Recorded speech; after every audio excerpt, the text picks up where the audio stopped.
Bonjour ou bonsoir, selon l'heure à laquelle vous nous regardez. Je suis votre chroniqueur audio et animateur de podcast pour l'ODJ Média, et aujourd'hui je vous invite à plonger dans une chronique incisive et très actuelle. Une chronique signée Mohamed Yassir Mouline, qui aborde un tournant géopolitique majeur, la position de l'Afrique du Sud sur le Sahara marocain. Voici, fidèlement restituée, la chronique, quand le MK de l'Afrique du Sud, Zouma, sur le Sahara et Goma le Polisario. C'est le début de la fin d'un jeu que seuls les grands maîtrisent. L'effacement du nom d'une entité fictive est un coup dur, voire décisif, pour un régime militaire qui a trompé son peuple avec des complots et des intrigues politiques stupides, pour vivre sur la note de l'ennemi extérieur, responsable de ses échecs. Mais la reconnaissance par le dernier bastion de l'Algérie et son allié historique de la marocanité du Sahara et de l'autonomie comme seule solution à cette question qui a duré un demi-siècle sera sans aucun doute le point qui fera déborder la coupe d'amertume que le peuple algérien boit, et marquera la fin d'un régime militaire autoritaire. L'auteur ajoute ensuite un regard très visuel sur le terrain. Zoomer sur la réalité ou activer le processus de zoom sur le Sahara serait suffisant pour que quiconque puisse constater le développement urbain et la construction accélérée des infrastructures qui contribuent à l'essor et à la prospérité des habitants du Sahara, et témoigner de manière réaliste que le Sahara est au cœur du Maroc, et le Maroc est au cœur de son Sahara. C'est ce que le leader Zuma a fait, en se rangeant du côté de la logique et en effaçant le disque rayé de l'Algérie et de la Polisario. L'auteur affirme que pour lui, ce revirement politique n'est pas banal. Il est rare qu'un leader politique historique, qui a dirigé son pays de 2009 à 2018 sous la bannière du soutien à la séparation et à la thèse du Polisario, et qui a soutenu les efforts de l'Algérie dans son hostilité envers le Maroc, change de position politique envers le Sahara marocain et soutienne l'initiative d'autonomie, à moins qu'il ne soit un politicien expérimenté qui comprend les dimensions géopolitiques et apprécie la politique d'autocritique adoptée par les sages de la politique à travers l'histoire. L'auteur pense que les chiffres ne mentent pas. On peut dire que les dirigeants sud-africains, et en premier lieu Zuma, ont appris la leçon et ont compris que le chemin de développement africain mené par le Maroc avec une formule gagnant-gagnant, et qui devance le temps de développement avec une vitesse accélérée à partir de plusieurs portes, notamment la porte de l'Atlantique royal, tous ces efforts méritent un changement de position. En outre, le Maroc va bientôt relier le port de Dakhla au port de Nador avec un gazoduc qui prépare à relier le Nigeria à l'Europe avec un budget de 5 milliards de dollars. En revanche, le régime militaire algérien, après avoir dépensé 500 milliards de dollars, hérite d'un groupe terroriste qui a occupé son propre territoire et se dirige vers une grande destruction. L'auteur explique que Zuma envoie un message clair.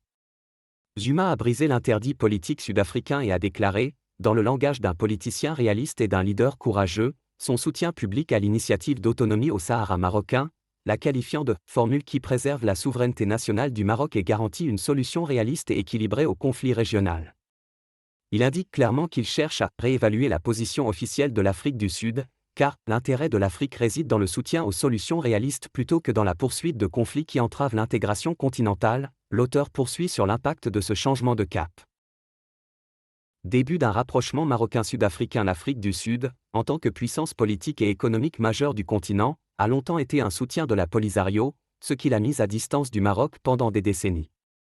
Mais la déclaration de Zuma reflète une nouvelle orientation au sein de certaines élites sud-africaines, qui voient que soutenir les projets d'unité régionale et renforcer la coopération sud-sud est plus efficace que de maintenir des positions idéologiques froides héritées de la guerre froide. Le courage de la position de Zuma permettra sans aucun doute d'influencer les décideurs à Pretoria, et nous pourrions assister à un début de rapprochement marocain-sud-africain qui aura un impact direct sur les équilibres de l'Union africaine, d'autant plus que le Maroc a réussi ces dernières années à gagner le soutien de la majorité des pays africains pour l'initiative d'autonomie. L'auteur insiste sur les messages intérieurs et extérieurs.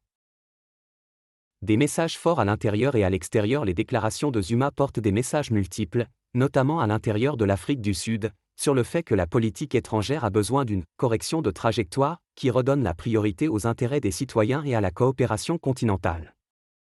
Un message au Royaume du Maroc, sur le fait que Rabat a réussi à convaincre même les opposants les plus difficiles de la justesse de sa cause à travers la diplomatie douce et le développement sur le terrain.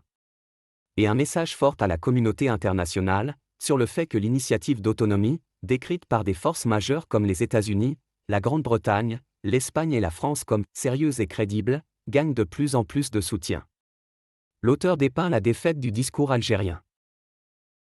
Ce positionnement politique déclaré de Rabat est une victoire diplomatique remarquable pour le Maroc, non seulement parce qu'il neutralise l'une des voix africaines qui, pendant des années, a soutenu le camp séparatiste, mais aussi parce qu'il renforce l'élan régional et international en faveur de l'initiative marocaine, tandis que le soutien à la Polisario et à son discours figé est en recul.